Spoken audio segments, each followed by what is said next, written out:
بالله من الشيطان الرجيم بسم الله الرحمن الرحيم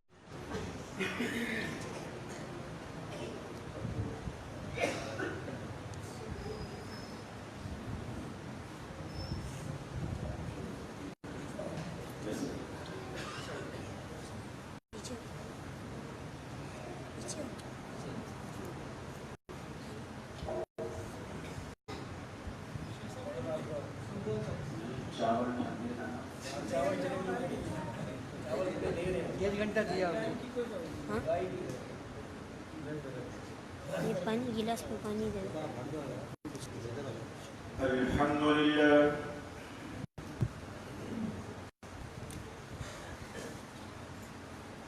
الحمدللہ وأستعينه وهو المنعم المولى ونعم النصير مؤيدا لا شريك له إلها واحدا أحدا فردا صمدا وأشهد أن سيدنا وسندنا محمدا عبده ورسوله نبي ما ضل وما غوى وما ينطق عن الهوى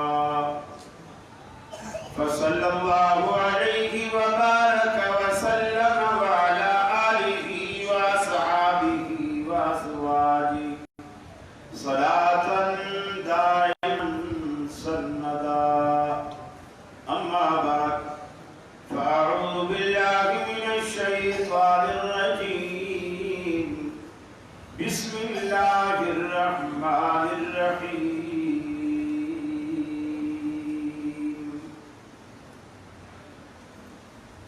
النبي أولى بالمؤمنين من أنفسهم أو كما قال النبي صلى الله عليه وسلم لا يؤمن أحدكم حتى أكون أحب إليه من والده وولده والناس أجمعين.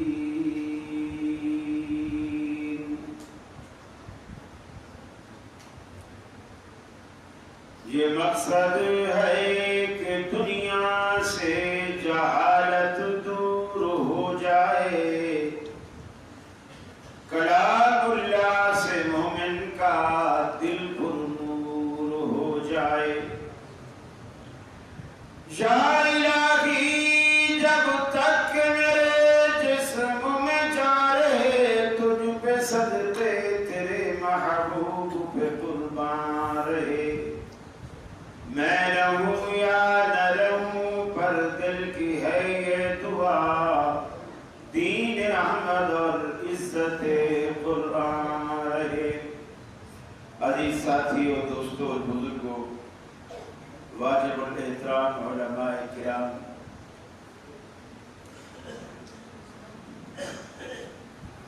میرے اہل توحید مسلم بھائیوں، میری مسلم ماں بہنوں، بیٹیوں، آپ کے لیے یقیناً توازوں کا بھی انتظام ہے. انشاءاللہ مجھے امید ہے کہ آپ تسلی سے بیٹھیں گے. اللہ رب العالمین نے جس ہستی جناب محمد رسول اللہ صلی اللہ علیہ وسلم کو ہماری رہنمائی کے لیے، ہماری ہدایت کے لیے، ہماری رہبری کے لیے چنا، یقیناً وہ ہستی اسی لائق ہے. مسند احمد کی روایت ہے، سیدنا عبداللہ بن مسعود رضی اللہ تعالی عنہ بیان کرتے ہیں، اللہ نے ان اللہ نظر فی قلوب العباد اللہ نے اپنے بندوں کے دلوں پہ نظر ڈالی، یعنی دیکھا، اپنے بندوں کے دلوں پر نظر ڈالی، فوجد قلب محمد صلی اللہ علیہ وسلم، جب اللہ نے اپنے بندوں کے دلوں پر نظر ڈالی تو اس میں اللہ رب العالمین نے رسول اکرم صلی اللہ علیہ وسلم کے دل کو فرمایا خیر قلوب العباد، اپنے بندوں کے دلوں میں سب سے بہتر پایا۔ پھر حدیث میں آتا ہے ثم نظر، اللہ نے پھر نظر ڈالی آپ کے چننے کے بعد، جو کہ حدیث میں یہ بھی الفاظ ہے فاصطفاہ لنفسہ، اللہ نے اللہ کے رسول کو جب سب بندوں میں سب سے پاکیزہ دل والا اور بہتر دل والا پایا، فاصطفاہ لنفسہ، اللہ نے اسے اپنے لیے چن لیا۔ ثم نظر، اللہ نے دوبارہ نظر ڈالی فی قلوب العباد، اللہ کے بندوں کے دلوں میں دوبارہ نظر ڈالی تو اللہ رب العالمین نے سب سے پاکیزہ دل صحابہ کرام کے پائے، اور اللہ نے انہیں رسول اکرم صلی اللہ علیہ وسلم کی تائید و نصرت کے لیے چن لیا۔ یہ اللہ کے رسول کا دل اور صحابہ کرام کے دل، یہ اللہ کے چنیدہ ہے، اللہ کے چنے ہوئے۔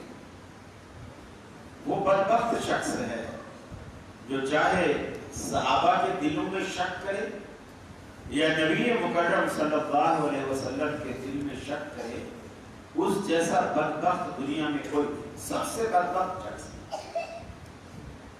اس سے یہ بھی ثابت ہوا اللہ رب العالمین نے اپنے نبی کی حفاظت، صرف آپ کی ذات کی حفاظت نہیں، 23 سالہ دور نبوت کی زندگی کی حفاظت اللہ رب العالمین نے اس طرح کرائی کہ آج اللہ کے رسول صلی اللہ علیہ وسلم کی حدیثیں، جو آپ نے زندگی میں باتیں کی، مسئلے بتائے، تقریریں کی، یا آپ کے سامنے کسی نے کچھ کیا اور آپ نے اس پر خوشی کا اظہار کیا یا خاموشی اختیار کی، یا آپ نے زندگی میں کچھ کیا، وہ حدیث کی کتابوں میں نہ صرف یہ کہ وہ آپ کے اقوال و افعال موجود ہیں، بلکہ جن لوگوں نے آپ کے ان افعال اور اقوال کو جمع کیا، ان لوگوں کی زندگیاں بھی محفوظ ہیں۔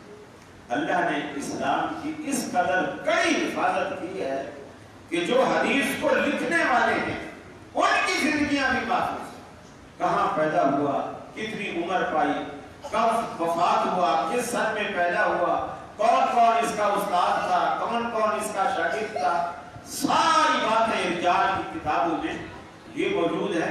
یہ اللہ نے صرف نبی کی حفاظت، جو نبی کی زندگی کی اور نبی کی تعلیمات کی حفاظت ہے، اللہ رب العالمین نے وہ کہا ہے۔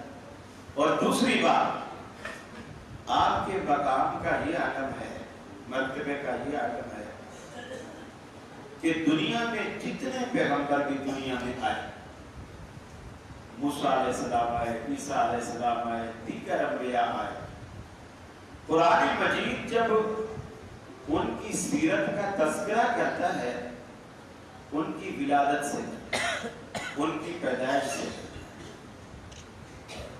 کہ یہ پیدا ہوئے اور یہاں سے ان کی زندگی شروع ہوتی ہے، لیکن نبی کریم صلی اللہ علیہ وسلم کا تذکرہ اللہ نے ولادت سے نہیں کیا۔